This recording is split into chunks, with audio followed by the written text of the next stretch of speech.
मृत्यु सुनिश्चित जेतेबेले गोटे मनीषर मृत्यु हो जाए तार शव संस्कार करा जाए। एबे दर्शक बंधु जदि गोटे गर्भवती महिलार मृत्यु हो जाए तापर तार आत्मा सहित कौन होइथाए, केते मोहमाया केते मनरे इच्छा थिबो तार संतान को एही दुनियार आलोक देखाइबा पई निजे माँ डाको शुणिबा पई, किंतु नियतिर नियम तो किछि अलगा ही थाए। जदि गोटे गर्भवती महिलार मृत्यु हो जाए ସେହି आत्मा सह कौन होइथाए, ସେହି आत्मा कौन पुणी थरे एही धरापृष्ठरे पुनर्जन्म नहीं थाए कि ना अतृप्त आत्मा परी एही दुनिया रे घुरी बुलु थाए। एमिति किछि सत्य कहानी आज आपणक पाखक आनिबी। गरुड़ पुराण रे वर्णित थिबा गर्भवती महिलार शव संस्कार किपरि करा जाए एवं ସେହି आत्मा सह कौन होइथाए एहा आजिर भिडियो रे आपण मानकु जणाइबी। आपण माने जदि गर्भवती महिलार मृत्यु परे तार आत्मा सह कौन होइथाए एवं जदि आपण माने आपणको घरर किंबा साहिर आखपाखरे किछि एमिति कहानी सुनिचंती निहाती कमेंट सेक्शन रे आपणकर अनुभूति कहंतु। सतरे जेतेबेले गोटी गर्भवती महिला मां हबार स्वप्न देखि थाए अचानक तार मृत्यु हो जाय थाए, सेतेबेले से केउ केउ प्रकारर ता परिवार सहित किछि करि थाए कि किछि एपरी दुर्घटना घटी थाए कि तार परिवार एवं तार साही भाई तार ग्रां लोकंक संगरे। जदि आपणक पाखरे एमिति किछि अनुभूति अछि निहाती मोर कमेंट सेक्शन रे शेयर करंतु। एबे चलंतु आ डेरी न करी आरंभ करिबा गरुड़ पुराण रे वर्णित थिबा गर्भवती महिलांकर शव संस्कार किपर हुए एवं सेही आत्मा सहित प्रकृत रे कोन होइथाए, सेही आत्मा सतरे कोन शांति प्राप्त करिथाए कि। ता आगरू मोर प्रिय दर्शक मानक मु अनुरोध करिबी जे जदि ए पर्यंत चैनल को सब्सक्राइब करि नांती निहाती सब्सक्राइब करंतु, पाखरे थिबा बेल आइकन को प्रेस करी वीडियो को गोटे लाइक टे करि दियंतु एवं कमेंट सेक्शन रे आपण निज अनुभूति लेखिबा पई जमा भी भूलंतु नाही। दर्शक बंधु जदि गोटे पुरुष हुंतु किंबा स्त्री हुंतु तांको मृत्यु परे शव संस्कार समान प्रकारर होइथाए, किंतु सेही परिप्रेक्षी रे जदि गोटे छुआ किंबा गर्भवती महिलार मृत्यु हो जाय थाए तांकर शव संस्कार अलग प्रकारर होइथाए। एहा गरुड़ पुराणर 10म अध्याय रे वर्णित करा जायछि। देखिबाकू गले जदि गोटे गर्भवती महिला गर्भावस्था रे मृत्युवरण करिथांती प्रथमे तार पेट को चिरी करी सेही छुआ को बाहर को अणा जाए।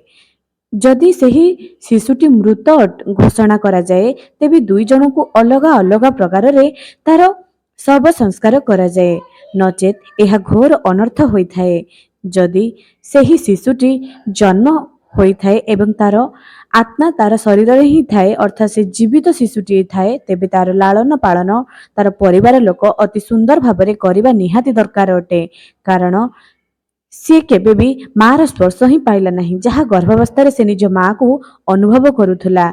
जदि आपण माने एमिति कोनोसी परिस्थिति निजर साही भाई किंबा कोनोसी ठरे देखुचंती तेबे आपण मानको मध्य एही नियम निहाती पालन करिबा उचित, कारण गोटे मनुष्य जेतेबेले एही देह छाड़ी एही संसार छाड़ी चली जाई थाए आमर परम कर्तव्य अटे जे तार मृत्यु परे तार आत्मार भल भाबरे अंतिम संस्कार करिबा।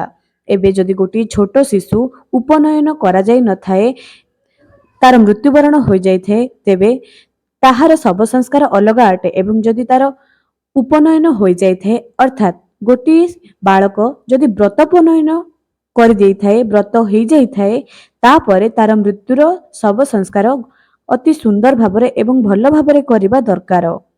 पूर्ण विधि विधान सहित करिबा दरकार, कारण यह शास्त्रीय मत अछि। से ब्रह्मचर्य पालन करुचंती अर्थात व्रतोपनयन व्रत करि सारिचंती एवं तांकर अंतिम संस्कार परे 12 दिन पर्यंत सेही मृतकंक आत्मा पाई भल भाबरे पिंडदान श्राद्ध क्रियाकर्म सबु करिबा द्वारा ही तार आत्मा पुनर्जन्म प्राप्त करिबो कि न करिबो ताहा ईश्वरंक उपरे दरकार, किंतु मृत्यु परे जेउ उपनयन कार्य अछि मृत्यु परे जेउ 13 दिन रो बाकी कार्य अछि एहा सेही मृतकंक परिवार रो प्रधान कर्तव्य अटे। एहा न करिबा द्वारा तांकर आत्मा बारंबार भटकु थाए एवं अशांति प्राप्त करू थाए। ସ୍ତ୍ରୀମାନଙ୍କର ଉପନୟନ ସଂସ୍କାର ହୋଇନଥାଏ। ତାଙ୍କର ବିବାହକୁ ହିଁ ଉପନୟନ ସଂସ୍କାର ବୋଲି କୁହାଯାଏ। ଯଦି ଗୋଟିଏ ସ୍ତ୍ରୀ ମୃତ୍ୟୁବରଣ ପରେ ତାର ଉପଯୁକ୍ତ ସଂସ୍କାର ସବୁ କରିବା ଦରକାର। ଯେମିତିକି ଘଟଦାନ, ସର୍ଯ୍ୟଦାନ, ଗୋଦାନ, ଅଷ୍ଟମହାଦାନ ଏସବୁ ଦାନ କରିବା ନିହାତି ଦରକାର ଅଟେ। ଯଦି କୌଣସି ନବଜାତ ଶିଶୁଙ୍କ ଠାରୁ ଆରମ୍ଭ କରି 8 ବର୍ଷର ଶିଶୁ ଭିତରେ କାହାର ଯଦି ମୃତ୍ୟୁ ହୋଇଯାଇଥାଏ, ତେବେ ତାହାକୁ ଅନ୍ତିମ ସଂସ୍କାର କରାଯାଇ ନଥାଏ। କାରଣ ସେ ଦୁନିଆର ମୋହମାୟା ଜାଣିନଥାଏ ଏବଂ କୌଣସି ପାପ କର୍ମ ବି କରିନଥାଏ। ତେଣୁ ଯେତେବେଳେ ସେ ମୃତ୍ୟୁବରଣ କରିଥାଏ, ତାର ମୁହଁରେ ତୁଳସୀ ପତ୍ର ସହିତ କିଛି ସୁନା କିମ୍ବା ରୂପା ପୁରାଇ କରି ତାର ଗୋଟିଏ ମାଟି ତଳେ ତାକୁ ଦବାଇ ଦେବା ଦରକାର ଅଟେ। ତାର ଅନ୍ତିମ ସଂସ୍କାର କରିବା ଅନୁଚିତ ମନେ କରାଯାଇଛି ଗରୁଡ଼ ପୁରାଣରେ। ଏମିତିରେ ଦେଖିବାକୁ ଗଲେ ଯଦି ଗୋଟିଏ ଗର୍ଭବତୀ ମହିଳାର ମୃତ୍ୟୁ ହୋଇଯାଇଥାଏ, ତାର ଅନ୍ତିମ ସଂସ୍କାର ଗୋଟିଏ ଅଲଗା ପ୍ରକାରର ହୋଇଯାଇଥାଏ। ଆମର ଗାଁ ଗହଳିରେ କିମ୍ବା ଗରୁଡ଼ ପୁରାଣରେ ବର୍ଣ୍ଣିତ ଅଛି ଯେ ଯଦି ଗୋଟିଏ ଗର୍ଭବତୀ ମହିଳା ମୃତ୍ୟୁ ହୋଇଯାଇଥାଏ, ତାର ପେଟକୁ କୁରାଢ଼ୀରେ ଚିରା ଯାଇଥାଏ। କୁରାଢ଼ୀରେ ଟିକେ ସ୍ପର୍ଶ ବି କରାଯାଇଥାଏ। ନହେଲେ ତାର ଆତ୍ମା ପିଶାଚ ଯୋନିରେ ପ୍ରବେଶ କରିଥାଏ। ସେ ପିଶାଚ ହୋଇକରି ପୁରା ଜୀବନ ସାରା ସେମିତି ହିଁ ଭଟକୁଥାଏ ଏହି ମୃତ୍ୟୁ ଲୋକରେ। ତାର ଆତ୍ମାକୁ ଆପଣ କେତେ ବି ପିଣ୍ଡଦାନ କେତେ କ'ଣ କରନ୍ତୁ, ତାର ଆତ୍ମା ଜମା ବି ଶାନ୍ତି ପାଇନଥାଏ। କାରଣ କେତେ ମୋହମାୟା ପରିବାର ପ୍ରତି, ତାର ଛୁଆ ପ୍ରତି ଥାଏ, ଯାହାକି ସେ ଅଧା ଅଧୁରା ରଖିକରି ଚାଲି ଯାଇଥାଏ। ଯଦି ଗୋଟିଏ ମହିଳା ଗର୍ଭାବସ୍ଥାରେ ମୃତ୍ୟୁବରଣ କରିଥାଏ, ତାର ପେଟକୁ ଟିକେ କୁରାଢ଼ୀରେ ସ୍ପର୍ଶ କରିନେବା ଦରକାର ଅଟେ। ଏହି ନିୟମ ପ୍ରତ୍ୟେକ ଲୋକ ଜାଣିବା ନିହାତି ଦରକାର ଅଟେ। ଏବଂ ତାପରେ ଯଦି ଗର୍ଭାବସ୍ଥା ସମୟରେ ଆପଣମାନେ କୌଣସି ମେଡ଼ିକାଲ ଯାଇ ତାର ଛୁଆକୁ ବାହାର କରୁଛନ୍ତି ଏବଂ ସେ ଯଦି ମୃତ ଘୋଷଣା କରାଉଛନ୍ତି, ତେବେ ସେହି ଛୁଆକୁ କ୍ଷୀରରେ ଗାଧାଇ କରି ଶ୍ୱେତ ବସ୍ତ୍ର ପିନ୍ଧାଇ କରି ମାଟି ତଳେ ପୋତି ଦେବା ଦରକାର ଅଟେ। ଏହା ହିଁ ପ୍ରକୃତ ନିୟମ ଅଟେ। କେବେ ବି ନବଜାତ ଶିଶୁକୁ ଜଳାଇବା ବିଲକୁଲ ବି ଉଚିତ ନୁହେଁ। ତାକୁ ମାଟି ତଳେ ହିଁ ପୋତି ଦେବା ଦରକାର ଅଟେ।